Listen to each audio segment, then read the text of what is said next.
años contados a partir del momento en que la víctima alcance la mayoría de edad.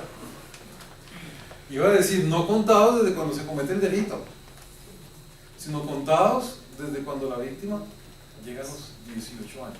Pues está bien para las víctimas. Bueno, no sé, eso sí, ustedes me colaboran. Ya ustedes mirarán si están de acuerdo con simplemente la prescripción en 20 años contados a partir de los 18 años. Eso quiere decir que si el delito se cometió cuando el menor tenía unos 5 o 6 años, esto nos va a prescribir más o menos cuando él tenga 38 años. No estoy de acuerdo, para efectos de los derechos que tiene el procesado, hay sí derecho a que prescriba por la inactividad del Estado. El problema no es entre víctima y victimario, el problema es de eficacia del sistema penal. Este término de 20 años se lo están aplicando es al procesado, pero advirtiendo que el Estado no va a hacer absolutamente nada en todo ese tiempo. Entonces, no estoy de acuerdo, no comparto esa posición adoptada por la ley 1154 de 2007. Claro, muchas de estas leyes, claro, algunos de ustedes pueden estar de acuerdo, ya les decía, no hay problema, eso tiene que ver con la manera como nosotros le damos las penas. Muchas de estas leyes ya han sido presentadas al Congreso por el partido Mira. Parece que el partido Mira aprendió de Gilma Luz y de Gilma Jiménez, gracias, y ya vieron que incrementar de penas y hablar de todo lo que sea en niños, niñas y adolescentes da votos. Entonces, todas estas son, ustedes miren a la página, no es que yo entro a la página Mira, no lo hago, sino que ahora cuando estaba organizando esta charla, pues estuve viendo a la página Mira para ver cuáles eran los proyectos, y todos estos son proyectos de ellos.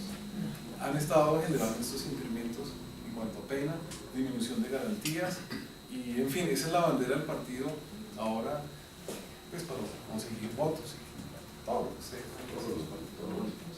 Pero es importante que lo miremos.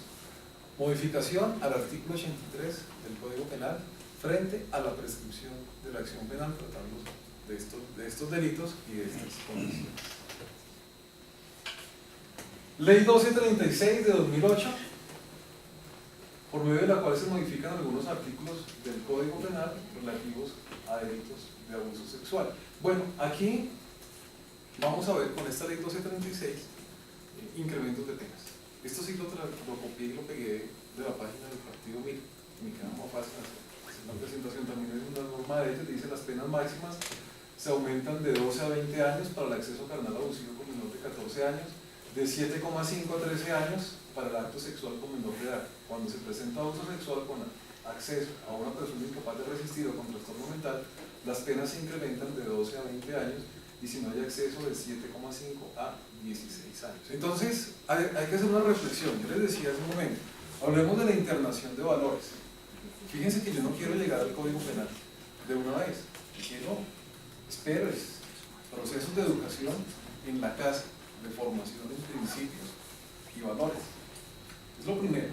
Ya después miramos el Código Penal, porque es que el Código Penal, como lo decía al comienzo, el Código Penal no está creado para resolver todos los problemas sociales, porque eso no es la función del Código Penal. Sin embargo, nosotros sí estamos dejando todo en el Código Penal. El Código Penal resuelva todos los problemas sociales.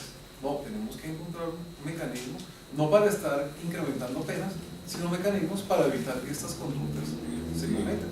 Es básicamente lo que tenemos nosotros que entrar a mirar, a analizar. Desde el punto de vista penal, lo que se está viendo, estamos en ley 1236 de 2008, la ley de infancia y adolescencia del año 2006, ahora voy a hacer referencia a ella, pero lo que hemos visto desde esa ley de infancia y adolescencia es lo mismo, incrementos de penas, más penas, menos garantías para el procesado. Al final, y lo vamos a mirar ahora, al final tenemos que mirar si se está dejando de cometer el delito, es decir, si esto intimida al delincuente o no lo intimida, o si esto resocializa al delincuente. Eso es lo que nos debe interesar.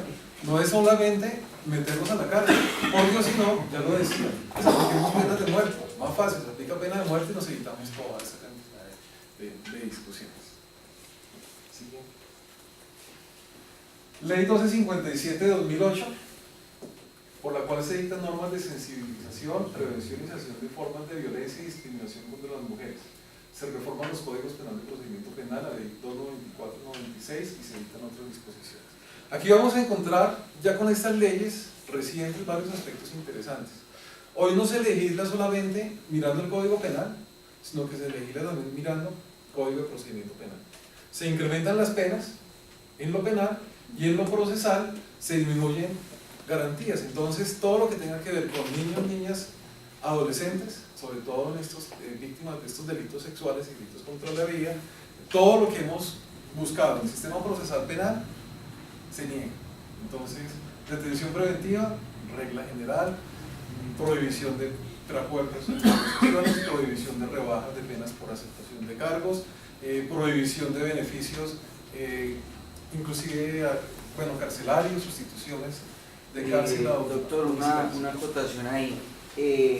Actualmente se está presentando algo, y es que el artículo 199 de la ley 1098/2006, el Código Penal de Infancia y Adolescencia, está prohibiendo los beneficios y los subrogados penales para los delitos contra niños, niños y adolescentes.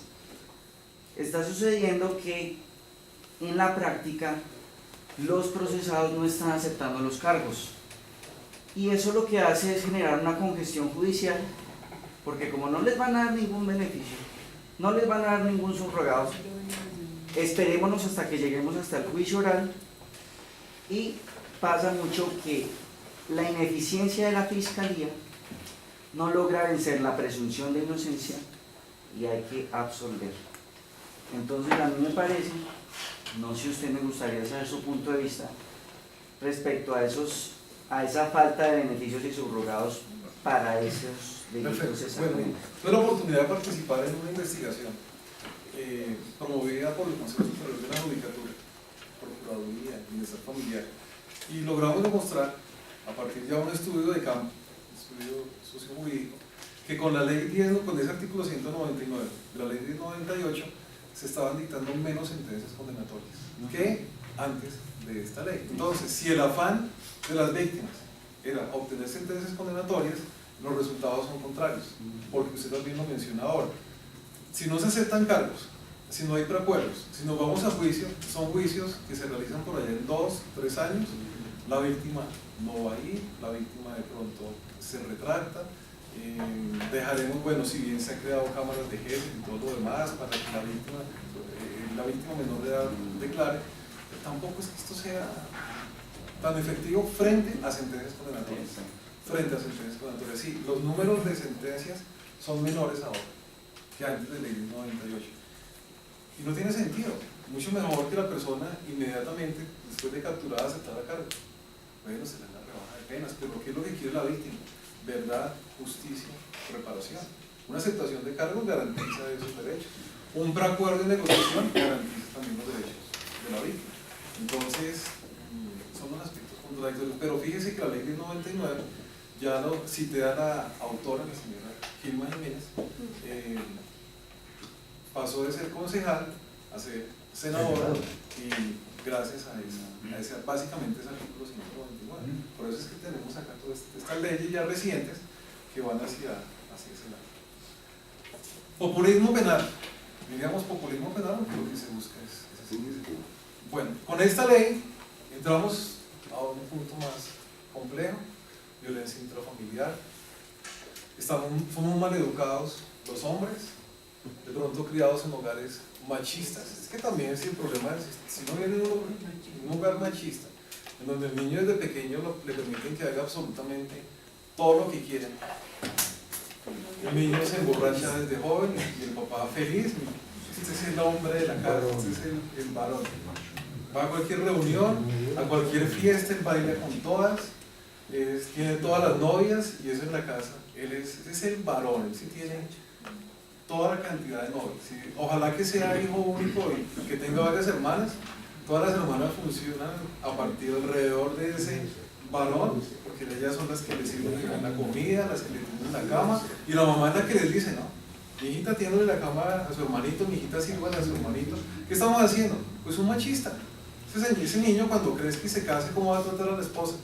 Pues como ha tratado a la mujer, como un objeto, porque para él es un objeto simplemente a quien puede hacerle cualquier tipo de cosas y no pasa absolutamente nada. Entonces fíjense, somos machistas, este es un pueblo machista.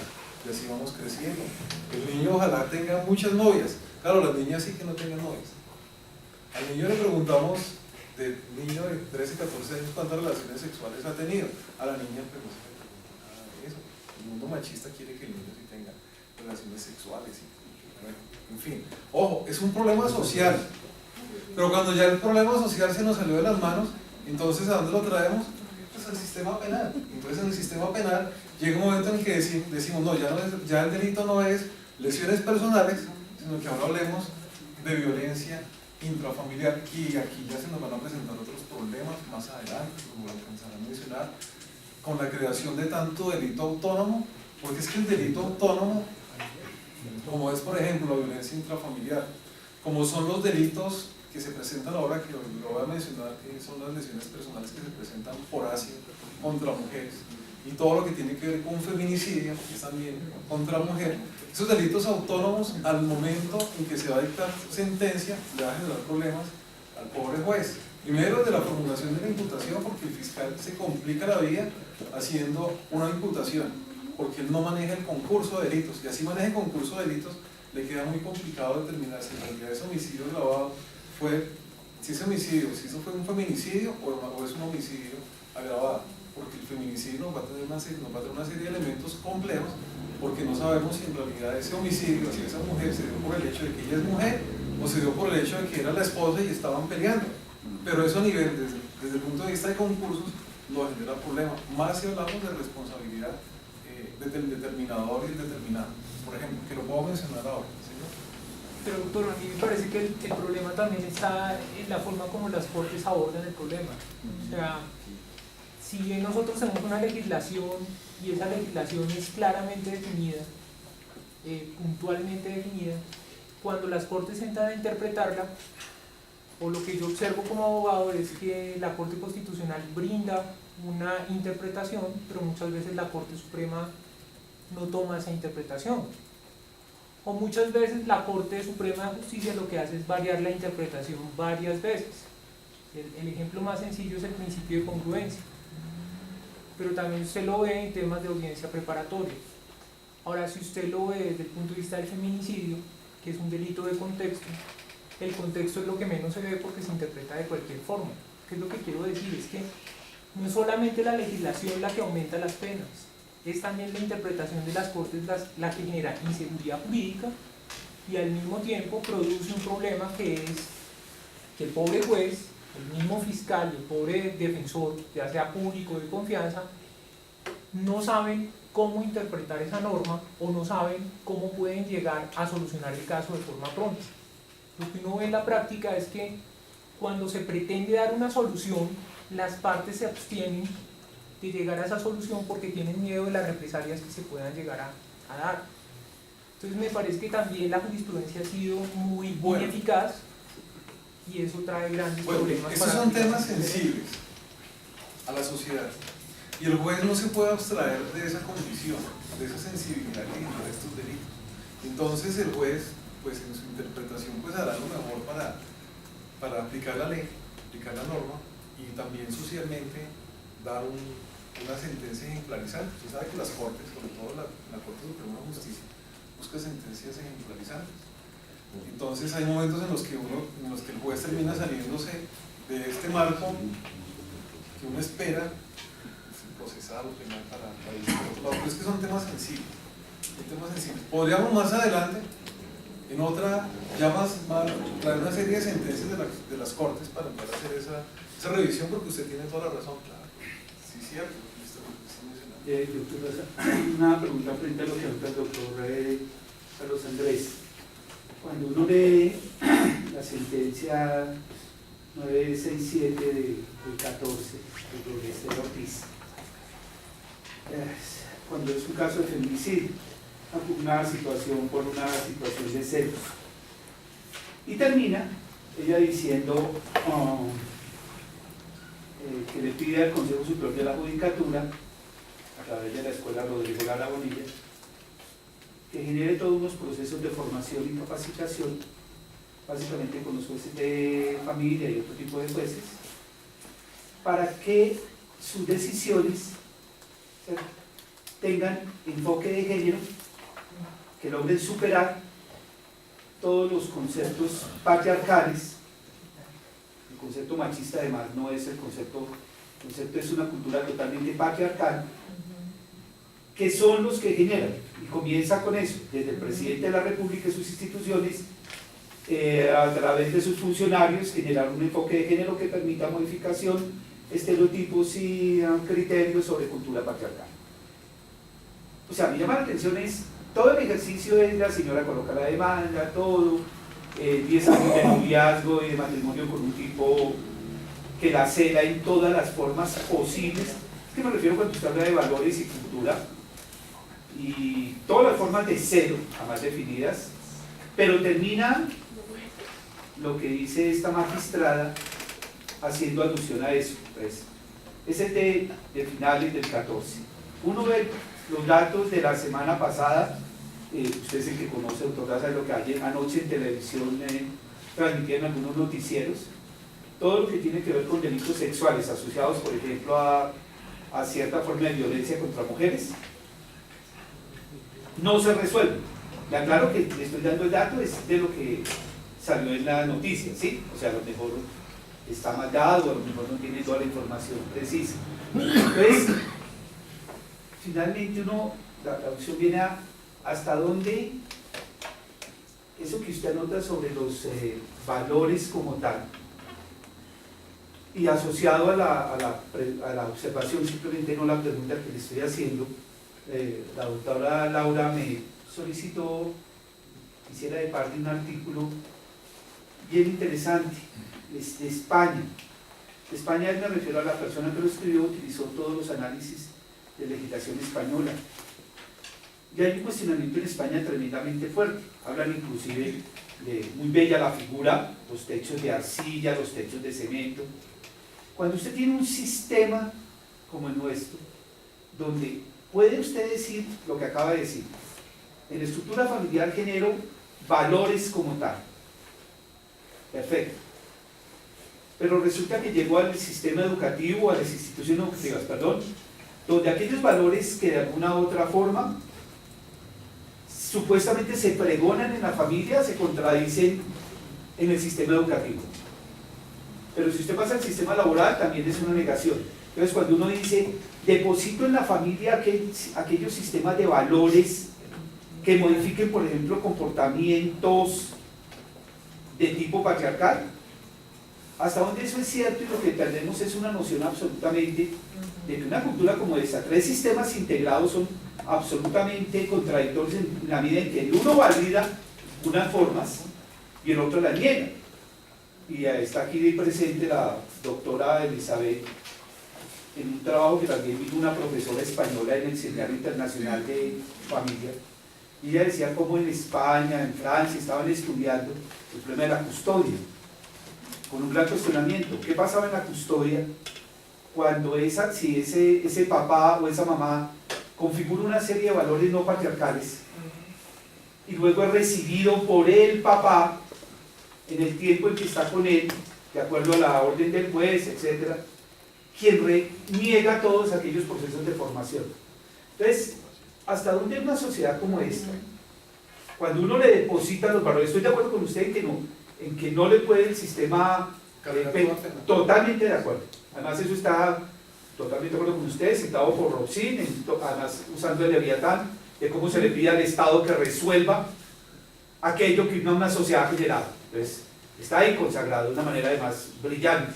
¿Cómo le pides al Estado que resuelva aquello que socialmente se ha generado en un momento determinado? Pero ¿hasta dónde ese elemento hace que no veamos eso? No veamos eso, doctor Daza, porque usted comenzó su presentación con algo que es muy válido. El último trabajo que hace Luhmann tiene que ver con eso que usted lo planteó. Dice, ¿quién le dijo a usted que la función resuelve el problema del sistema? Dice, yo puedo plantear la función de fuera del sistema. Y hay veces cuando uno escucha su exposición, uno ve que tiene, además, tremendamente cercano a él en esa discusión que planteó. Yo puedo plantear en una sociedad cuál es la función de la pena fuera del sistema. No necesariamente en teoría sistémica o estructural, cuando se suponía que la función necesariamente es una lógica derivada de la relación del sistema. Entonces, por eso, cuando yo digo la función de y me olvido del sistema, termino acuñándole la función toda la posibilidad de que pueda resolver aquello que el sistema no resuelve. Era eso. Sí, bueno, lo que usted está diciendo, bueno, en varios aspectos, primero lo mencionaba ahora, no recargar el sistema penal con una serie de problemas sociales, de formación, culturales, porque esa no es la función del sistema penal. Ahora, desde el punto de vista penal, y lo decía hace un momento, lo que me preocupa a mí hoy es que se cree tanto delito autónomo para resolver todos estos sistemas coyunturales. A ver, los derechos de la mujer están reconocidos en la Constitución, en el Código Penal. El homicidio de la mujer, si lo comete el cónyuge, compañero o compañero permanente, es homicidio agravado. Ahí está. Si las lesiones personales que se cometen sobre la mujer, independientemente de lo que con el elemento, con el instrumento que se cometa, le genera pérdida anatómica, pérdida funcional, etc., ahí está la lesión personal. Penal, desde el punto de vista penal, lo que me preocupa es creación de tanto delito autónomo, que es El problema de el interpretación. problema de la interpretación normativa del juez, el problema desde la imputación, el momento de formular cargos y que no se pueda hacer una formulación de cargos adecuada frente al concurso de delitos. Problemas penales, por ejemplo, el determinado, yo contrato a un sicario para que mate a mi esposa. Pensemos que por ser mujer, es que el tema del feminicidio, cuando hablamos del genocidio, nos devolvemos a la Segunda Guerra Mundial. En el genocidio se trataba de acabar con una población porque había un objetivo claro, era perseguir al judío, perseguir al gitano, a ese grupo, porque lo queríamos acabar, la intención era acabar con ese grupo de manera total o parcial. Pero cuando hablamos del feminicidio, se entendería como si yo quisiera matar a la mujer por el solo hecho de ser mujer, entonces sería tanto como perseguir aquí una mujer, disparo, mujer, mujer. No, por eso mencionaba ahora, cuando el compañero permanente o el cónyuge mata a la mujer, no la mata por ser mujer, la mata porque tiene problemas a nivel familiar, está aburrido, está cansado. Pero ya ese homicidio es un homicidio agravado. Las lesiones personales son también, dependiendo de la situación funcional, pérdida anatómica, etc., también está tipificado. Y lo que usted dice ahora, sí, es que lo que tenemos que entender, por eso comenzaba con el funcionalismo, es que nosotros tenemos un rol dentro de la sociedad, una función.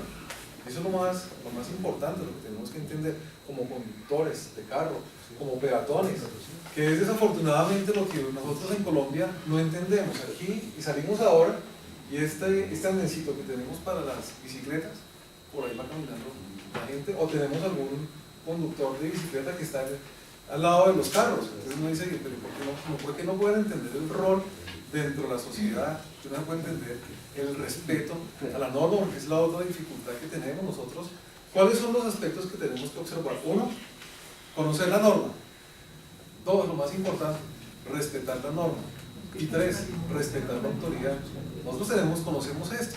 Sin embargo, vamos manejando en el carro, la gente va texteando, va chateando, estamos hablando por teléfono, sabemos que es un comparendo, sabemos que eso es contrario a la norma, sin embargo lo hacemos. Desconocemos la norma, pero no la respetamos, tampoco respetamos a la autoridad de policía. Cuando lo vemos ahí sí ya, en ese momento bajamos el teléfono, pero son aspectos que se dan dentro de nuestra formación, de nuestro rol como ciudadanos, aspectos como usted lo menciona, aspectos que surgen en la casa. Si uno creció en la casa sin respetar absolutamente nada, si en la casa no había disciplina, entraba el hijo, salía a la hora que quería, no había disciplina para nada, si el papá daba alguna instrucción y no lo obedecían, pues eso es lo que encontramos en la calle, esos son los problemas.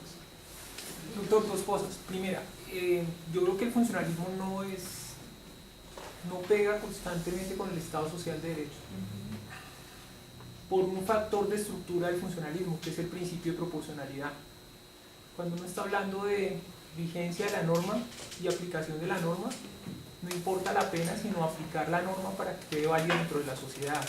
Eso es un punto que quería resaltar. Sí. Mientras que en un Estado Social de Derecho el principio de proporcionalidad está inmerso tanto en la pena como en el delito, como en la culpabilidad como en el acto. Bueno, esa era la primera cosa. La segunda cosa, En una estructura funcionalista el juez puede generar sentencias ejemplificantes y esa vendría a ser como la forma más idónea para que la sociedad cumpliera el rol. Pero es que en un Estado social de derecho pues no tiene por qué hacer sentencias ejemplificantes, tiene que hacer sentencias justas, adecuadas al principio de proporcionalidad, al principio de culpabilidad, al principio de acto.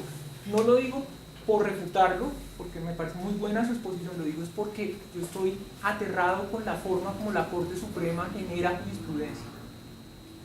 Esa forma de generar jurisprudencia lo único que va a hacer es que no haya seguridad jurídica.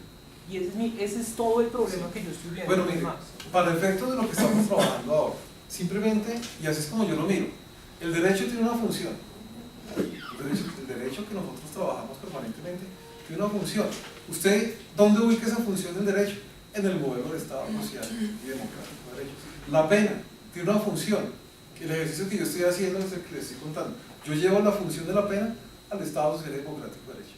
El procedimiento penal tiene una función, lo llevo al Estado social y democrático de derecho. Y cuando hablo del penal, no quiere decir que esté sacando el civil. El procedimiento laboral tiene una función, pues llevémoslo al Estado social y democrático de derecho. El procesal civil, lo mismo, porque es que tenemos que mirarlo como Estado social y democrático de derecho. El servidor público, ¿cómo tiene que actuar? Al servicio de la comunidad. Entonces, llámese el juez civil, penal, laboral, el juez constitucional, cumpla su función en el Estado social y democrático de derecho, sirva a la comunidad. Ahora, que esa sentencia es ejemplarizante y no debería salirse del marco legal, bueno, ya miraríamos concretamente qué pasó. Pero en principio el juez tiene que trabajar en función de la norma y en función de servirle a la comunidad. Ese es el ejercicio que yo hago desde ese punto de vista. Y termino hablando de los roles que tengo, repito, como papá, como profesor, como conductor, como peatón. Yo tengo un rol. Lo que trato de hacer simplemente es respetarlo, trabajar de esa manera. Esa es la función. Bueno, entonces, volvemos a temas: delitos contra las mujeres, feminicidio. Aparece la ley, el artículo 5 de la ley 96, modificado por el artículo 2 de la ley 535 de 2000, que hará así. Esta es una norma muy interesante. Una norma, y les voy a poner aquí varios ejemplos para que ustedes lo vean tan interesante que dice. Artículo S, así aparece en el texto. Medidas de protección. En casos de violencia intrafamiliar, si la autoridad competente determina que el solicitante, un miembro de un grupo familiar, ha sido víctima de violencia, emitirá mediante providencia motivada una medida definitiva de protección en la cual ordenará al agresor abstenerse de realizar la conducta objeto de la queja o cualquier otra similar contra la persona ofendida u otro familiar. El funcionario podrá imponer además, según el caso, las siguientes medidas sin perjuicio de las establecidas en el artículo 18 de la presente ley. Escuchen esta que interesante, dice: a ordenar al agresor el desalojo de la casa de habitación que comparte con la víctima cuando su presencia constituye una amenaza para la vida, la integridad física o la salud de cualquiera de los miembros de la familia. Yo en principio estoy de acuerdo, en principio, ordenar el desalojo, pero tengo un problema con la norma. Es que la norma no me establece un término de cuánto va a durar el desalojo, durante cuánto tiempo se va a mantener ese desalojo. Entonces, conozco casos muy interesantes. Yo trabajo por la Defensoría del Pueblo, soy profesor académico de. Tenemos un caso muy interesante que lo vi en estos días y por eso traje esta cita de esta norma. A ver, un señor, 60, 65 años, tenía su casa a nombre suyo y se llevó a esa casa a vivir a su novia, una niña de unos 25, 30 años más o menos. Yo tengo una casa, vamos para allá de esa casa, ya ahí había vivido su esposa, sus hijos, pero en ese momento estaba solamente en esa casa. Pues se llevó a esta novia, esta niña, prácticamente, pues por la diferencia de edad. Y al interior de la casa hubo actos de violencia intrafamiliar. Entonces la niña, pues compañera permanente ya, en ese momento, inició el proceso penal y pidió medidas de protección con base en estas normas. Entonces se produjo el desalojo del señor. El señor salió de su casa, del suyo, y ella, la novia, se quedó en esa casa. Ella, mucho más inteligente que él, subarrendó la casa. subarrendó, formó eso un inquilinato, y el problema del señor, a la pregunta es, ¿cómo hago para recuperar mi casa? Y se lo dejo a ustedes. ¿Cómo hago para recuperar mi casa si ya él va a entrar a la casa, hay una orden de desalojo, pero además llega a la casa y está subarrendada, es un inquilinato, no hay contratos, no hay contratos escritos, no hay pólizas, todos son contratos verbales. ¿Qué es un inquilinato? Entonces, al revisar la norma, encuentro varios aspectos interesantes, y es que no encuentro el término, el límite del desalojo. Entonces me llama la atención desde el punto de vista de legalidad que tenemos normas que imponen sanciones como un desalojo, pero no establece el término durante el cual se va a generar ese desalojo. Claro, la medida es interesante, ¿no? Dice si hay un papá que le está, o un esposo que le está, o un cónyuge que le está pegando a su cónyuge, que hay actos de violencia intrafamiliar, que desaloje la casa. Muy bien, pero ¿y por cuánto tiempo? ¿Cómo hacemos para manejar tiempo y cómo hacemos para resolver todo ese tipo de situaciones que se presentan cuando yo llego a mi casa y eso está hecho un inquilinato? Listo, alguien diría, no hay problema, venda la casa. Bueno, sí. ¿Y cómo hacemos para sacar a los inquilinos que están en contrato de arrendamiento si eso es más complicado? El que la compre, civilistas, ustedes saben qué va a pasar con esa casa. Listo, él hizo la tradición, pero ¿cómo hacen el entrega? Vamos a conclusión. Señores, no llevemos a la novia a la casa.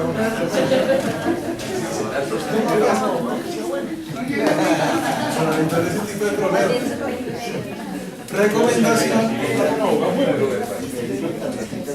Recomendación a su nueva novia: arriéndele por acá una habitación, y vayan sin arriendo.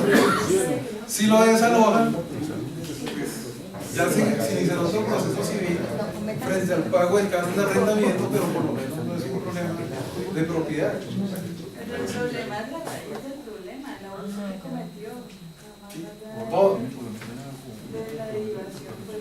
Claro, para mí, a mí lo que me interesa es el límite del desalojo, el tiempo del desalojo. Simplemente la sanción dice, la medida dice desalojo, pero no establece cuánto es el tiempo. Claro, muy buena la medida, desalojar a ese guache, diríamos nosotros. Bueno. Aquí hay otra norma interesante, estamos en la misma ley. Dice, adiciones del artículo 51 de la ley 591 de 2015, dentro de las sanciones, la prohibición de acercarse a la víctima y o integrantes de su grupo familiar y la de comunicarse con ellos en el caso de delitos relacionados con violencia intrafamiliar estará vigente durante el tiempo de la pena principal y hasta 12 meses. Entonces, miren lo que está pasando con el padre de familia desalojado. Bueno, digamos, ya salgámonos del ejemplo anterior, digamos que el señor vive en su casa con su señora, con sus hijos. Sin embargo, lo desalojaron. Miremoslo desde el punto de vista de la sanción. Entonces el señor le van a prohibir que se acerque al grupo familiar. Y además de la pena principal, se le va a imponer una pena adicional que va a durar más de la pena principal, 12 meses más. Entonces uno dice, oiga, pero un momentito, a mí cuando me enseñaron en teoría del delito el tema de las penas, me decían que unas eran las penas principales y otras las penas accesorias. Y las accesorias no pueden durar más de la pena principal. Y resulta que aquí una pena principal, pero una pena accesoria, está durando más que la pena principal. Y no solamente el tema de la pena, sino el tema de que a ese señor le estamos tratando de eso, estamos alejando de todo, porque es que la norma dice que está la prohibición de acercarse a la víctima y o a integrantes de su grupo familiar. Entonces los problemas son con su cónyuge, sin embargo se hacen extensivos también a todo el grupo familiar, hijos, nietos, etc., con la situación señalada frente a la duración de las penas.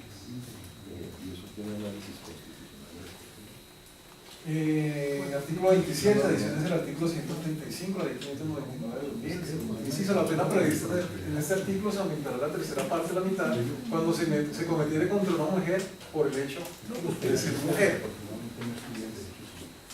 Bueno, listo, ya se incrementó la pena por el hecho de ser mujer.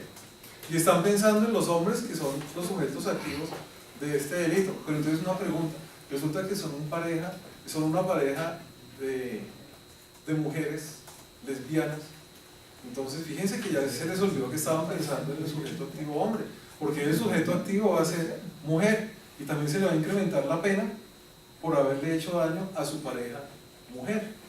Entonces si nos requerían aplicar a los hombres, fíjense que se les olvidó también la situación de que la víctima puede ser mujer, pero también su agresor victimario puede ser también una mujer. Entonces estamos protegiendo a la víctima por el hecho de ser mujer. No nos está diciendo. El activo es la mujer, pero el activo no lo menciona. No lo El menciona. activo dice la persona. O sea, la persona que, ¿no? Cuando se cometiera contra mujer, pero tal vez estaban pensando en que el agresor éramos los hombres. Sí, no, Y se les olvidó que también viven en pareja. Claro, entonces también la mujer, sujeto activo de este delito, se le va a imponer. Pero y en el caso del homicidio sería una doble penalización, porque este aumento de pena por el hecho de ser mujer más el agravante por el hecho de ser su cónyuge. Bueno, ahí sí ya entramos al tema de los concursos que yo les decía desde un momento y hablaría entonces de los peligros que se presentan tener tanto delito autónomo. Yo lo decía ahora, no estoy de acuerdo con delitos autónomos porque se me descuadra todo. Se me descuadra todo. Entonces, les ponía un ejemplo.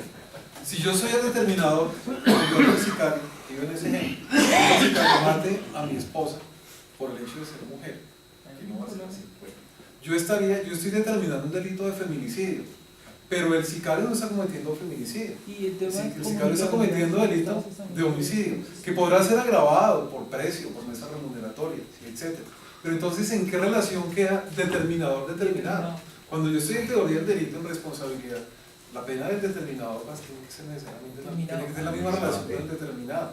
Pero aquí, con tanto delito autónomo, se nos está también descuadrando ese aspecto de la reforma. Y el agravante de la comunicabilidad de circunstancias también.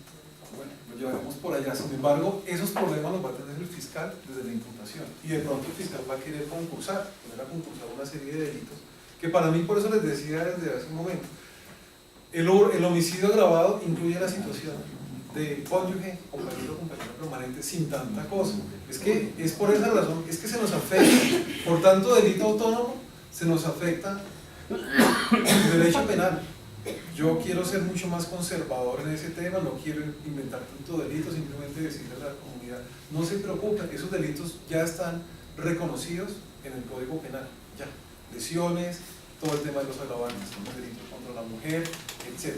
Ya los tenemos, no es necesario, volvemos a lo mismo, tanto populismo penal no genera esto. Es lo que el doctor Carlos dice que lleva a que la Corte tenga esas interpretaciones, pues claro, ¿cómo se maneja? Y también pasa en el derecho civil con el cuento de que los animales no son, ¿cómo fue que el código? No son cosas. Bueno, entonces, ¿qué son? Seres sintientes. Dicen son seres sintientes y todo para decir que ahora sí podemos penalizar el maltrato animal cuando eso está penalizado desde los 80. Y es puro populismo. Claro, por lo mismo. Pues Populismo normativo. Partamos de otro principio, al menos en lo que tiene que ver con el Código Penal, que yo voy a decir siempre, en Colombia no tenemos una política criminal, tenemos una política de hacer leyes, de hacer códigos, pero no partiendo de una política clara de entender la función de la pena, de entender la función del proceso, ni siquiera de entender el modelo de Estado. ¿Cuáles han sido las dificultades con el sistema acusatorio actuales? No solo con el legislador, con el juez, pues que el juez no ha podido entender la función del sistema acusatorio en un Estado social y democrático de derecho. El juez está pensando en un sistema inquisitivo, en un modelo de Estado anterior. Y por eso, por no mencionar el Código General del Proceso, eso no lo entiende nadie. Entonces, si yo no entiendo el código, ¿cómo me está prestando un servicio como comunidad? Si yo lo que necesito es que el código sea claro. Doctor Gaza, Señor. es que yo creo que esto supera más en Colombia y lejos de defender el legislador populista que tenemos y que hemos tenido durante años, esa inclusión de tipos penales y aumentos de penas viene desde un impulso internacional. Y de hecho toda la denuncia de la violencia contra la mujer en América Latina, desde México hasta Argentina, generó ese impulso de sancionar internamente la violencia contra las mujeres. Entonces, por eso digo, no defiendo el enclave colombiano, pero creo que reacciona ante ese impulso internacional de manifestar una violencia contra la mujer. No creo que efectivamente sí existe la violencia contra la mujer. Sí existe, ha existido desde hace mucho tiempo los feminicidios, hoy los llamamos feminicidios, pero antes se llamaban de otra manera, pero no había ese impulso y esa denuncia masiva en todo el continente. ¿Cómo reacciona el legislador? Yo creo que reacciona ante ese, y la llamo impulso, pero esa casi obligación internacional de sancionar e incorporar en la legislación interna los tipos penales. Igual pasa con los delitos, todo lo que el cambio, no recuerdo la ley cuando se incluyó los delitos de violencia internacional. Entonces se incluyeron, tuvieron que meterse todos los delitos internacionales cuando Colombia adhirió al Estatuto de Roma, tuvieron que meterse dentro del Código Penal porque internacionalmente había esa obligación. Entonces, o sea, creo que el fenómeno no es solamente colombiano. Creo que eso responde a una obligación, casi imposición internacional, y a unos movimientos de denuncia de ese tipo, por ejemplo, el de las mujeres. Sí, no, mira, está bien, yo estoy de acuerdo contigo. Lo que sucede es que una situación es que el Estado responda a esos llamados internacionales y atienda las necesidades de género, por ejemplo. El problema es que cuando se atienden esos llamados, primero, se hace sin mirar la función de la pena. Entonces fíjate que no estamos trabajando en función de una prevención general negativa, simplemente sin una retribución, porque lo que tú ves hasta ahora es incrementos punitivos, situación que a mí me preocupa mucho. Yo no estoy de acuerdo con esos incrementos punitivos. Y segundo, desde el punto de vista penal, como lo mencionaba ahora, tanto delito autónomo le descuadra la teoría del delito. Es por eso. Pero por los ejemplos que les ponía ahora, que los descuadra. Al litigio estratégico y tiene los servirás ahí, ese litigio estratégico de las ONGs de mujeres han impulsado jurisprudencia en la Corte Interamericana, y esa jurisprudencia de la Corte Interamericana impone también obligaciones a los estados para que incorporen los delitos en sus legislaciones. Yo, por ejemplo, en el caso de Rosalina Serie, yo puedo llevar, si fuera juez, a condenar, o como fiscal pedir una condena por homicidio agravado, motivo arquitecto, ahí está el agravante. No, sí, lo que digo es que estamos llegando a la conclusión, y yo los escucho, no, es populismo, es populismo. Populismo, el senador que coge el argumento y lo hace su bandera de campaña, sí, su campaña para reelegirse, pero realmente Colombia no ha hecho más sino responder a las exigencias internacionales. Bueno, pero también mira lo siguiente, mira la página del partido Mira.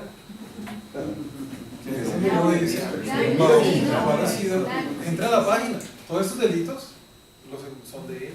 Sí, sí, claro. No se hacen, entiendo yo, que no se hacen con todo el ánimo de atender obligaciones internacionales. Yo lo veo mucho más allá de eso para conseguir votos. Claro. Por eso digo, Así se coge una bandera, se coge como bandera de campaña, aunque realmente está respondiendo a algo. Mira, en esta campaña presidencial, hasta Humberto Lacalle al final estaba hablando de aumentar penas para delitos contra violadores. Él hasta se dejó tentar por eso, hasta iba por esa vía.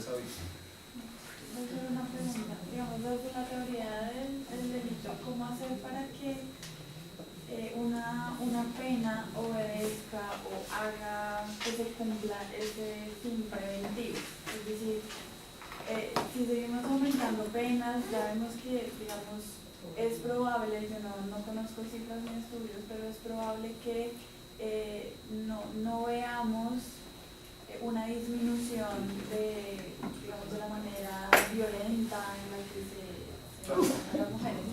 Pero entonces, ¿cómo hacer para que el perpetrador, si se puede decir, al momento de cometer, digamos, piense que